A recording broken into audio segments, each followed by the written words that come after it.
어제나 오늘 그리고 앞으로도 항상 변함없이 나를 사랑해 주실 분, 언제나 나를 반겨 주시고 지켜 주시는 그 하나님께 영광 돌리길 소망합니다.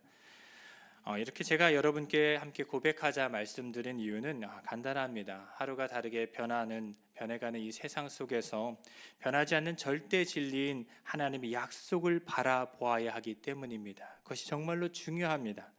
세상이 얼마나 빨리 변하는지 모릅니다. 시간이 지나면 지날수록 세상은 더욱더 빠르게 변하는 것 같습니다. 세상이 이처럼 빨리 변해가는 걸 우리 주변에서 쉽게 알 수 있는 방법이 여럿 있는데요.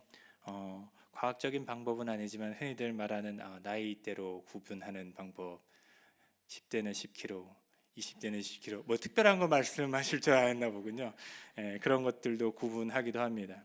얼마 전에 다락방을 모임을 가지면서 더블래칭 성도님 중 한 분이 나이가 먹으면 먹을수록 정말 빨리 가는 것 같다라고 말씀하셨습니다. 내 나이가 80대인데 예전보다 더 빨리 가는 것 같다라고 말씀하시는 걸 보면서 인터넷에 시간 가속도가 있는지 찾아보았지만 그런 것은 없었습니다. 그러나 우리가 한 가지 정말로 누릴 수 있던 생각할 수 있는 것은 시간이 정말 빠르게 지나간다는 것을 생각해 볼 수 있습니다. 대표적인 예로 하나의 그 흐름을 볼 수 있다면 유행의 흐름을 보는 방법인데요. 여러분 혹시 두쫀쿠가 뭔지 아십니까? 그런 거 물어보냐고. 네, 두바이 쫀드 쿠키입니다. 드셔보셨나요? 워낙 많은 사람들의 입에 오르내리다 보니 두쫀쿠가 무엇인지 모르시는 분은 별로 없으실 것 같습니다. 저는 올해 1월 말에 처음 들어보고 계속 사달라 사달라라는 말을 들었지만 보지도 못한 걸 어떻게 사겠습니까? 그러다 2월 시작할 때쯤 처음 먹어보았는데요. 제가 몇 번 먹지도 않았는데 두쫀쿠 유행 끝이라는 기사가 나와서 좀 허망했습니다. 그리고 요새는 두쫀쿠 재고 때문에 점포들마다 골머리를 앓는 기사도 읽긴 했습니다. 먹자마자 유행 끝이라고 하니까 좀 속상한 듯한 느낌이 있었는데요. 누가 유행을 시작하는 것이고 누가 유행을 끝내는 것이 궁금했습니다. 그리고 유행이 지속되는 기간도 궁금해졌습니다. 참고로 재미나이에게 물어보니까 유행은 남들 다 먹어보기 전에 특별함이 누구나 쉽게 구하는 평범함으로 바뀌는 순간 서서히 막을 내린다라는 대답을 주었는데요. 그냥 참고입니다. 예. 눈여겨볼 점은 유행의 기간이었습니다. 지지난해 우리 청년들과 함께 탕후루 이렇게 유행하였던 걸 알게 되었는데 먹어보진 않았습니다. 근데 54일 정도라고 하더라고요. 그리고 두바이 초콜릿, 여러분 두바이 초콜릿이 원래 있었다는 거 아십니까? 저는 전혀 몰랐는데요. 17일 정도 유행을 하다 소리 소문 없이 사라졌다 합니다. 그리고 두쫀쿠가 17일에서 48일 정도의 짧아지는 추세라고 하는데요. 특이한 점은 2달이 되지 않는다라는 거예요. 아무리 유행을 해도 그렇게 유행을 해도 2달이 채 가지 않는 것을 보고 참 신기하다. 정말 빠르게 지나간다라는 생각을 하게 되었습니다. 얼마 전까지 줄 서서 1인당 2개의 구매 제한이 있었던 것이 잠깐 반짝하면서 사라집니다. 아니 어느 순간 사람들이 별다른 눈길조차 주지 않는 것을 보면 사람들의 마음이 순식간에 변하는구나를 알 수 있게 됩니다. 유행을 사람의 마음이 어디로 흐르는지를 가시적 지표 내지는 척도로 볼 수 있겠다라는 생각이 드는데요. 그렇다면 유행이 빠르게 변한다는 것은 아마도 사람의 마음이 참 빠르게 변한다라고 생각해 볼 수도 있을 것 같습니다. 우리가 살고 있는 동네의 지형 아주 많이 변합니다. 여기 오래 계셨던 분들은 이곳이 먹자 골목이다 막 이러면서 얘기를 같이 나누곤 하는데요. 이 동네의 지형이 변하는 것뿐만 아니라 건물도 변하는 것뿐만 아니라 그날 더 빨리 변하는 것은 사람 마음인 것 같습니다. 이렇듯 사람의 마음이 쉽게 변하기 때문에 빠르게 변하기 때문에 사람 간의 약속 또한 쉽게 믿을 수 없는 사회가 되었습니다. 사람을 쉽게 믿을 수 없기 때문에 사람 간의 약속과 계약에 이중, 삼중 법적인 조치를 취하기도 하지만 그것조차 사기극으로 변하여 도구로 삼아지는 것도 종종 보게 되었습니다. 몇 년 전 많은 사람들을 속였던 전세 사기와 같은 사건 말입니다. 그런데 이렇게 악한 사람들, 정말로 이렇게 사람들 속이고 속이는, 약속을 어기고 이 말이 바뀌는 것들을 바라보면서 사람 참 악하다라는 생각이 들기도 합니다. 어쩜 사람들이 저렇게 악할 수 있지? 근데 뭐 저도 그렇게 별로 크게 다를 것 같진 않아 보이긴 하지만, 그 사람들 속에서 이렇게 악한 사람들이 어떻게 살아갈 수 있지? 라는 생각이 종종 들곤 합니다. 그런데 우리가 이런 악한 사람들이 하나님께 다가갈 수 있다는 점이 점점 더 놀랍게 느껴지긴 하는데요. 우리가 이렇게 악하디 악한데 어떻게 하나님께 다가갈 수 있을까? 안 놀라우신가요? 죄인인 우리가 하나님께 다가갈 수 있는 유일한 이유는 무엇이었을까? 우리가 잘난 것도 아니고 우리의 어떠한 노력 때문도 아니고, 좀 전에 우리가 찬양으로 불렀던 것처럼 오직 예수 그리스도의 보혈, 예수 그리스도의 희생 덕분이었음을 기억하기 원합니다. 19절부터 20절 말씀인데요, 함께 읽어보도록 하겠습니다. 같이 읽겠습니다. 그러므로 형제들아, 우리가 예수의 피를 힘입어 성소에 들어갈 담력을 얻었나니 그 길은 우리를 위하여 휘장 가운데로 열어놓으신 새로운 살 길이요 휘장은 곧 그의 육체니라. 아멘. 하나님을 만나는 일은 분명 기쁘고 즐거운 일입니다. 그러나 원래 하나님을 만나는 것은 그만큼 두려운 일이기도 했습니다. 하나님을 만나는 것이 기쁘기도 하지만 두려움이 될 수 있었던, 두려움이었던 이유는 바로 우리의 죄 때문이었습니다. 성경은 말합니다. 히브리서 지으신 것이 하나도 그 앞에 나타나지 않음이 없고 우리의 결산을 받으실 이의 눈앞에 만물이 벌거벗은 것 같이 드러나느니라. 아멘. 하나님 앞에 숨길 것 하나 없는데 그 앞에만 서면 자신의 모든 잘못과 죄가 드러나는데 어느 누가 하나님 앞에 담대히 기쁜 마음으로 즐겁게 나아갈 수 있겠습니까? 그러나 히브리서 기자는 십자가에서 희생된 그리스도의 육체가 그 길을 열었다라고 말합니다. 좀 전에 읽었던 20절입니다. 그 길은 우리를 위하여 휘장 가운데로 열어놓으신 새로운 살 길이요 휘장은 곧 그의 육체니라. 성소와 지성소를 가로막는 큰 두꺼운 휘장이 있었는데, 히브리서 기자는 이 휘장이 가운데로 열리는 것, 다시 말해서 가운데가 완전히 찢어지는 것을 생각나게 하므로 예수님께서 십자가상에서 몸이 완전히 찢겨 죽으심을 은유적으로 말하였습니다.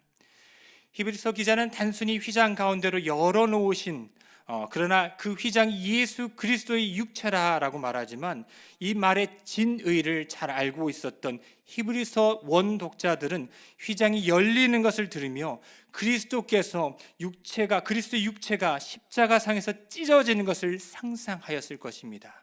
십자가 형벌, 그들에게는 정말로 무섭고 고통스러운 형벌이고 그들의 피부로 와닿는 형벌이었기 때문입니다. 그리스도의 육체가 십자가상에서 찢어지는 장면을 생각할 수 있도록 저자는 히브리서 독자들에게 그리스도의 희생이 생각날 수 있도록 이 말을 표현하면서, 은유로 표현하면서 상기시켰는데요, 이 희생을 상기시키는 것이 중요했습니다.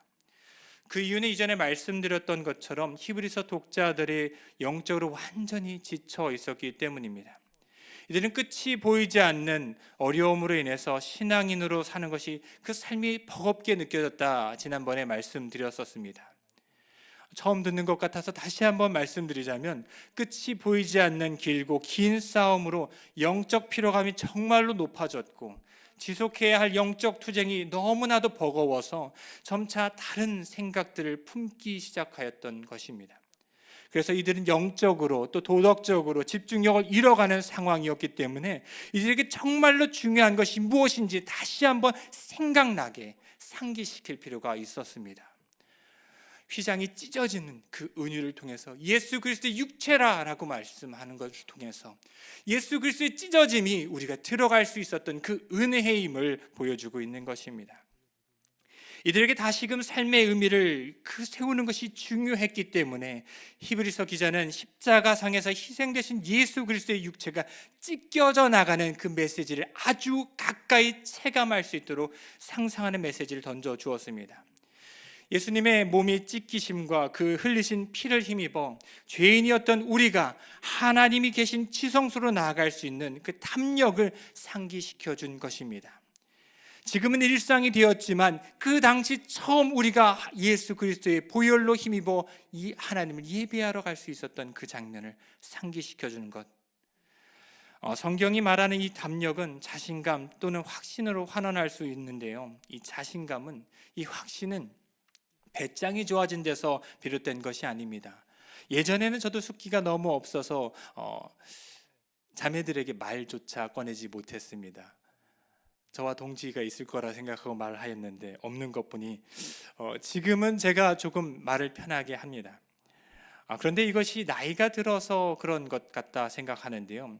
이 우리가 성수에 들어갈 수 있는 이 자신감, 이 확신은 이 배짱이 생겨서 좋아진 데서 비롯된 것이 아닙니다. 이 확신은 내가 보았고 만졌고 느꼈던 그 모든 것이 확실함으로 말할 수 있는 것, 내가 행할 수 있는 그런 분명한 자신감을 말하는 것입니다.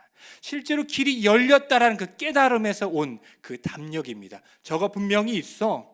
저 사람이 저기 들어간 거 내가 알아. 그 문을 닫고 들어갔어. 그리고 그 방 안엔 그 사람이 확실히 있어. 그리고 나도 들어간다 라는 확신이 있는 그 담력을 말하는 것입니다. 히브리서 기자는 지칠 대로 지쳐 흘러가면 흘러가는 대로 물에 물 탄 듯 흘러가는 그 히브리서 독자들에게 분명하고도 확실한 기억을 상기시켜줘야 되는 그 이유를 왜 그렇게 말을 하였을까요? 그 이유는 무엇일까요? 그 이유는 오랫동안 기다려왔던 하나님의 언약의 성취가 바로 예배라는 것을 알려주기 위함이었습니다. 20절 말씀을 제가 다시 한번 읽어보겠습니다. 그 길은 우리를 위하여 휘장 가운데로 열어놓으신 새로운 살 길이요, 휘장은 곧 그의 육체니라. 예배는 우리에게 새로운 살 길이었고 앞으로도 우리에게 생명 되신 하나님께 나아가는 그 길입니다. 이 예배는 우리에게 새로운 살 길입니다.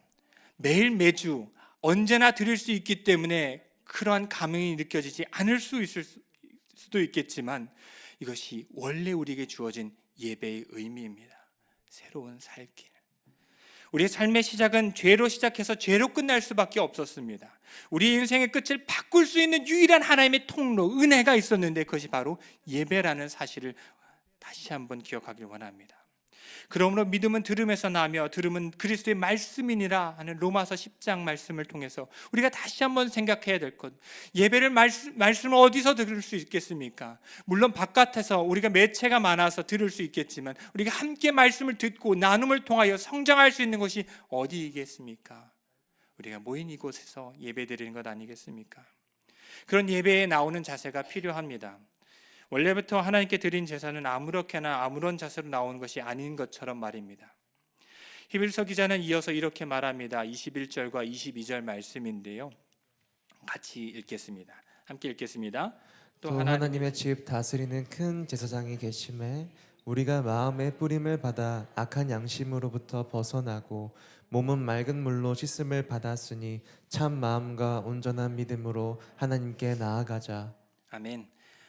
이 말씀, 하나님의 말씀을 통해서 우리의 악한 양심으로부터 벗어나고 몸은 맑은 물로 씻음을 받으니 참 마음과 온전한 믿음으로 하나님께 나아가자라고 말합니다. 이 말씀 참 중요한데요, 이 말씀이 중요한 이유 중에 또 다른 이유는 바로 이 말씀이 우리가 잘 알고 있는 에스겔 전한 약속을 떠올리게 하기 때문입니다.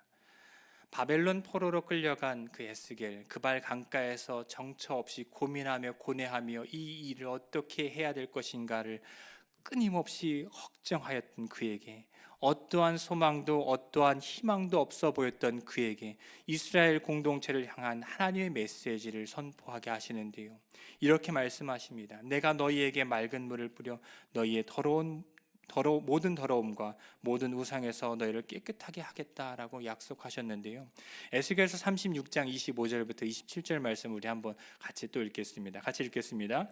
맑은 물을 너희에게 뿌려서 너희로 정결하게 하되 곧 너희 모든 더러운 것에서와 모든 우상 숭배에서 너희를 정결하게 할 것이며 또 새 영을 너희 속에 두고 새 마음을 너희에게 주되 너희 육신에서 굳은 마음을 제거하고 부드러운 마음을 줄 것이며 또 내 영을 너희 속에 두어 너희로 내 율례를 행하게 하리니 너희가 내 규례를 지켜 행할지라. 아멘. 히브리서 10장 22절 참 마음과 온전한 믿음으로 하나님께 나아가자라고 권유한 것은 에스겔을 통해서 선포되었던 그 하나님의 언약이 그리스도 예수를 통해서 성취되었다라는 선포하고 있기 때문입니다. 이제 우리는 새로운 마음과 새로운 몸을 가진 존재입니다. 누구를 통해서? 예수 그리스도를 통해서 그렇다는 것을 선포하고 있습니다. 그러므로 이 사실을 마음에 새기면서 하나님이 약속하신 소망에 관한 신앙 고백을 흔들리지 말고 굳게 붙잡읍시다라고 히브리서 기자가 독려하는 것입니다. 몸과 마음을 정결하겠다는 하나님의 그 결의가 에스겔을 통해 포로로 잡혀간 아무런 희망과 소망 없이 매일 다람쥐 쳇바퀴 돌듯이 그 일을 해나가며 어떻게 되어갈 것인가 불안과 미래에 대한 불안감으로 살아가던 그 초기 이스라엘 공동체에게 하나님의 말씀이 전달되었고 지금 히브리서 말씀을 통해서 그 받는 자들에게 이 에스겔의 말씀이 에스겔을 통해서 선포되었던 하나님의 언약이 성취되어 있음을 기억하게 하고 있는 것입니다. 우리가 매일 드리는 이 예배는 그리스도의 희생으로 주어진 것입니다. 그리고 이 예배는 오랜 시간 동안 수많은 사람들이 드리길 소망했던 그 예배입니다. 우리가 드리는 이 예배는 바로 예수님의 피값이고 하나님의 은혜이기 때문입니다. 히브리서 4장 16절 말씀에 그러므로 우리는 긍휼하심을 받고 때를 따라 돕는 은혜를 얻기 위하여 은혜의 보좌 앞에 담대히 나아갈 것이니라. 우리를 도우시는 하나님의 은혜는 은혜의 보좌 예배에서만 주어지는 것임을 기억하길 소망합니다. 그리고 이 예배의 자리는 예레미야가 꿈꿨고 간절히 바랐고 에스겔을 통해 선포되었고 하나님의 약속, 그 약속이 예수 그리스도를 통하여 성취된 은혜의 자리입니다.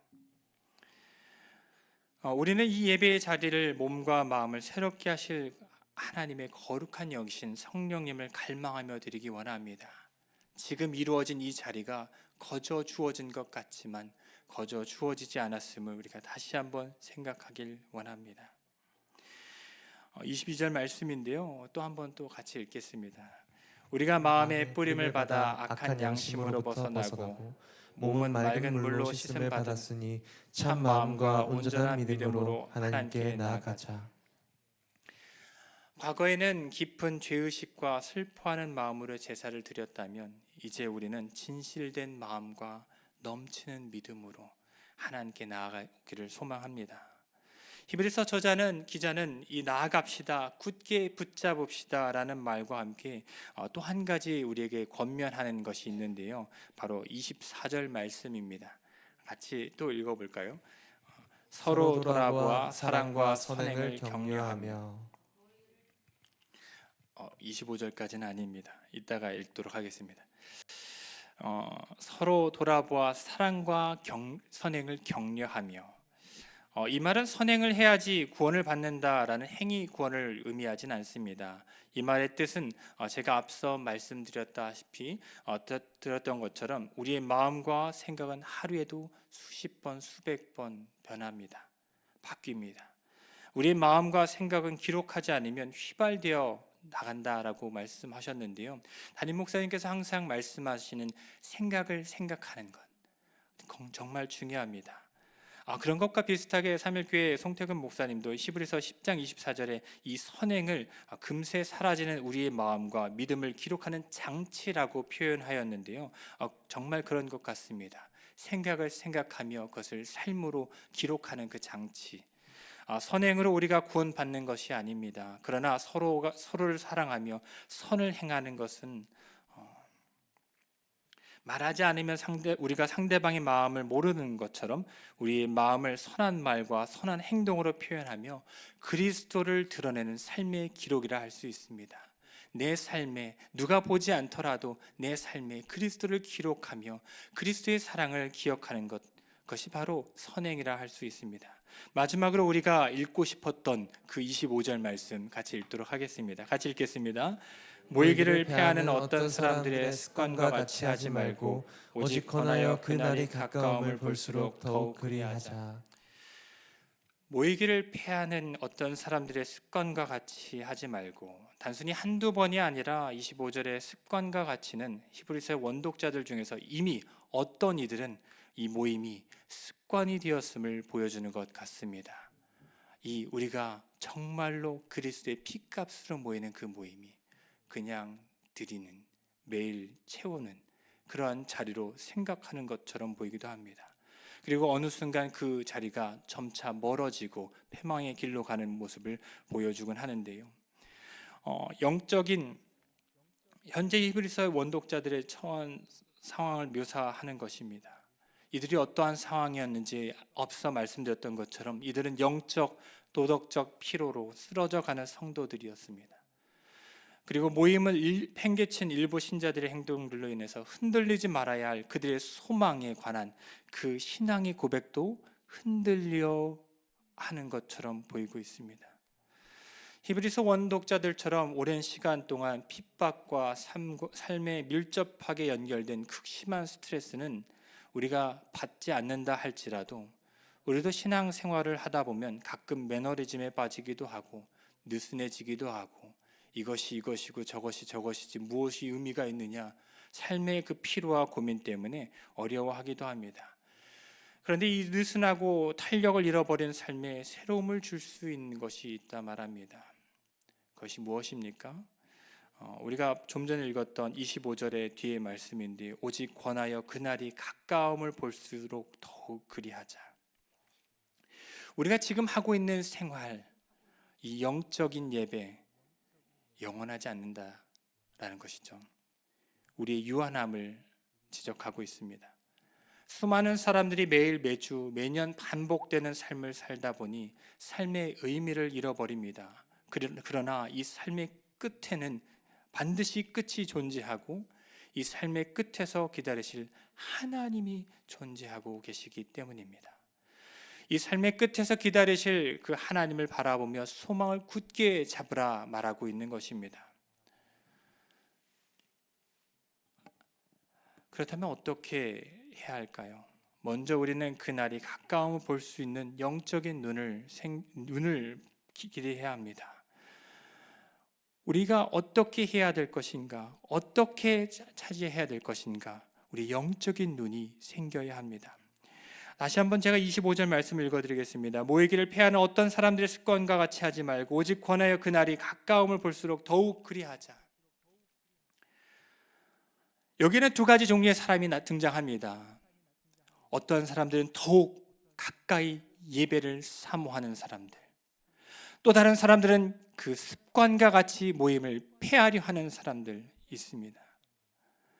동일한 것과 동일한 일들이 펼쳐진다 할지라도 우리에게는 동일한 결단을 내리는 것이, 우리는 항상 동일한 결단을 내리는 것이 아님을 상기해야 합니다. 우리는 매 순간 어떻게 결정해야 될지 그 선택의 기로에 놓여 있습니다. 그리고 우리가 선택해야 될 것은 당연히 예수 그리스도 하나님입니다. 누구나 다 잘 알고 있지만 매번 그러한 선택을 내리지 못하는 이유, 우리의 영의 눈이 어두워져 있기 때문입니다. 그러므로 우리가 다시 한번 생각해야 될 것, 그 끝에 하나님을 만나고 그 하나님을 만나기 위해 그 소망을 갖기 위해서 우리는 항상 그날이 가까워옴을, 주님을 보여올 수 있다라는 그 소망을 갖고 나아가야 될 줄 믿습니다. 그리스도의 피값으로 주어진 예배를 더욱 사모할 수 있는 방법, 이 모임을 사모할 수 있는 방법은 그날에 주님을 다시 만나볼 그 영적인 소망과 그 감격이 있기 때문입니다.